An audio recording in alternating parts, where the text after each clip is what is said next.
इसके बाद सोमेटिक और वेजिटेटिव फेज ऑफ फंजाई।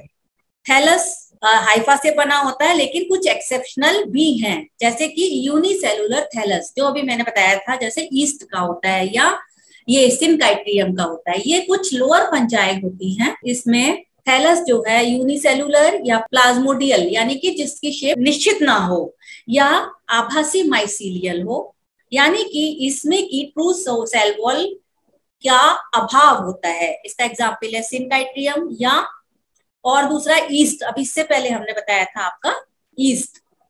फिर इसका फिलामेंटस स्ट्रक्चर, फिलामेंटस में अभी बता ही चुकी है आपको। ट्रू फंजाई में मेनली क्या होता है, हाइफा होता है जिसके चारों तरफ सेल वॉल होती है, ठीक है, और ये सब इकट्ठा होके एक मल्टी सेलुलर ब्रांचिंग बॉडी बनाते हैं, जिसको कलेक्टिव रूप में क्या कहा जाता है, माइसीलियम। इसके बाद हम आए हाइफा को, अभी बता ही दिया कैसा होता है। अब हाइफा जो है आपका दो तरीके का होता है, सिनोसिटिक और सेप्टेट। सिनोसिटिक हाइफा, इसको एसेप्टेट हाइफा भी कहते हैं। इसमें क्या होता है, यहाँ आप इसको ध्यान से देख रहे हैं, इसमें कोई भी खंड नहीं है, जबकि जो सेप्टेट हाइफा है इसमें आपको खंड दिखाई दे रहे हैं। ये देख रहे हो, इसमें आपको ये खंड दिखाई दे रहे हैं। तो जब सेल इसमें हाइफा में ये खंडों में विभक्त ना हो, तब इसको कहते हैं एसेप्टेट ना, एसेप्टेट हाइफा। और क्योंकि इसमें न्यूक्लियस ये इस तरह से बिखरे हुए होते हैं, इसलिए इस कंडीशन को कहते हैं सिनोसिटिक। सिनोसिटिक यानी कि संकोचकीय। दूसरा आपका सेप्टेट हाइफा होता है, जिसमें ये खंड में विभक्त होता है, और ये यूनिन्यूक्लिएट या बाइन्यूक्लिएट कैसे जैसे भी फंगस है उसके हिसाब से हो सकता है। यही जब इकट्ठे होते हैं तो ये माइसीलियम हो जाता है। तो ये सेप्टेट माइसीलियम या एसेप्टेट माइसीलियम कहलाता है। सिनोसिटिक माइसीलियम की जो कंडीशन है या एसेप्टेट हाइफा, ये लोअर फंजाई में होता है, जैसे कि जाइगोमाइकोटिना, काइट्रेडोमाइकोटिना में।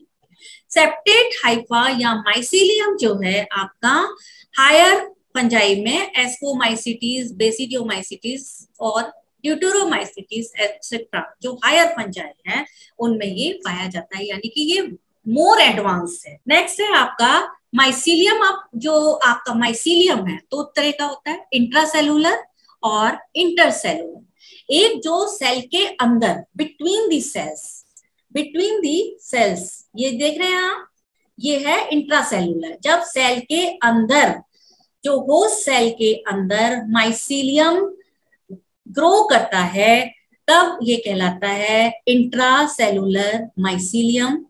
और जब ये स्पेस है, दो सेल के बीच की स्पेस के बीच में ये ग्रो करता है, तब ये कहलाता है इंटरसेलुलर माइसीलियम। जो सेल के अंदर है, इस सेल के अंदर आप देख रहे हैं, तो यहाँ से ये अपना प्रोटोप्लाज्म लेके अपना पोषण खुद से ले सकता है। इसके लिए कोई स्पेशल ऑर्गेन की इसके लिए जरूरत नहीं है। जबकि जो बिटवीन दी सेल होते हैं, दो सेलों के बीच में माइसीलियम ग्रो करता है, वहां पर तो कुछ होता नहीं, खाली जगह होती है, वहां तो कोई उसे पोषण मिलेगा नहीं। तो इनको सेल के अंदर भेदना पड़ता है, जिसके लिए स्पेसिफिक ऑर्गेन होता है इनका हॉस्टोरिया, कि हिंदी में कहते हैं चूषकांग। चूषकांग होते हैं जो न्यूट्रिएंट को फंजाई के लिए सेल से एब्जॉर्ब करके देते हैं। ये जो हॉस्टेरिया हैं, ये बहुत डिफरेंट डिफरेंट शेप के हो सकते हैं, सिंपल हो सकते हैं, लोब्ड हो सकते हैं। ये देख रहे हैं आप, जैसे ये लोब्ड है, ये लोब्ड हो सकते हैं। ये आपके फोर्क, जिससे कि आप मैगी खाते हैं, मैगी जैसे स्टाइल का जो उसका चम्मच होता है, फोर्क जैसा हो सकता है। या ये आपका ब्रांच्ड हो सकता है, एक अंदर गया उसी में कई ब्रांचिंग हो गई। या फिर ये फिंगर लाइक हो सकता है, कॉइल्ड हो सकता है। इस तरह से हॉस्टोरिया आपके डिफरेंट डिफरेंट शेप के हो सकते हैं। यहाँ पे सारे हैं भी नहीं, जितना भी है वो हो सकते हैं। नेक्स्ट आपके आते हैं फंगस के टिश्यू। अब क्या होता है, जब फंजाई डेवलप करती है, माइसीलियम जो है इसका कई वूवन टिश्यू का एक स्ट्रक्चर बना लेता है, चाहे वो लूज सेल का हो या सघन सेलों का हो। इसको कहते हैं plectenchyma. The organised fungal tissues are called plankton काइमा।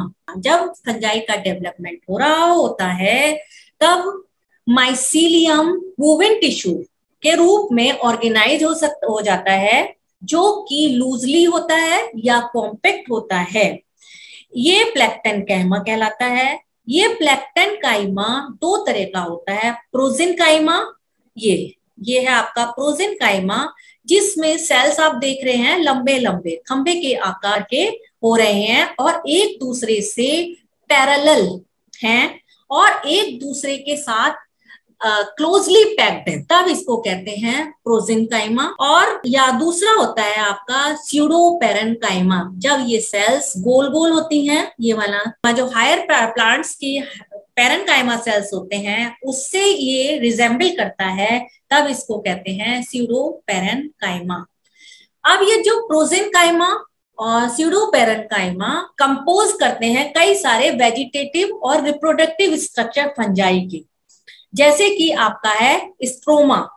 Stroma fungus की यानी कि जनन की इकाई होती है, जो माइसीलियम के इकट्ठे होने से बनते हैं। डिफरेंट डिफरेंट तरीके होते हैं इनके इकट्ठे होने के। इसी तरह से एक होती है स्क्लेरोशिया। स्क्लेरोशिया भी माइसीलियम इकट्ठा होके एक फ्रूटिंग बॉडी बनाता है, इस तरह से ये कहलाता है स्क्लेरोशिया।